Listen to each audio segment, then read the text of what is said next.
ഭൂമിയിൽ ജീവിക്കാനുള്ള പ്രയാസം നേരിടുകയും ഭൂമിയിലെ ജീവിതം ദുരന്തപൂർണമാവുകയും ചെയ്യുമ്പോൾ പിന്നീടുള്ള സാധ്യത എന്ന് പറയുന്നത് അന്യഗ്രഹങ്ങളിൽ താമസിക്കാനുള്ള അന്വേഷണം നടത്തുക എന്നുള്ളതാണ്.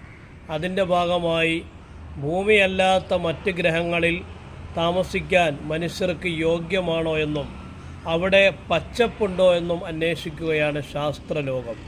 ഇവിടെയാണ് പ്രവാചകൻ സല്ലല്ലാഹു അലൈഹി വസല്ലം തങ്ങളുടെ ഒരു ഹദീസ് നമ്മുടെ ശ്രദ്ധയിലേക്ക് നാം കൊണ്ടുവരേണ്ടത്.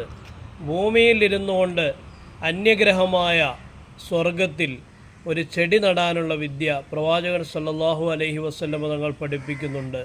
മൻ ഖാല സുബ്ഹാനല്ലാഹി വബിഹംദിഹി ഊരിസത് ലഹു നഖ്ലത്തുൻ ഫിൽ ജന്ന. നബി തങ്ങൾ പറഞ്ഞു, ആരെങ്കിലും സുബ്ഹാനല്ലാഹി വബിഹംദിഹി എന്ന് പറഞ്ഞാൽ അവന് വേണ്ടി സ്വർഗത്തിൽ ഒരു ഈത്തപ്പന മരം നടപ്പെടുകയാണ്.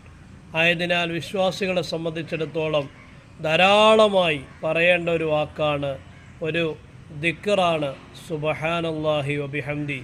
ഓരോ സുബ്ഹാനല്ലാഹി വബിഹംദിക്ക് പകരവും ഓരോ ചെടി നമ്മുടെ പേരിൽ അള്ളാഹു നട്ടുതരികയാണ്.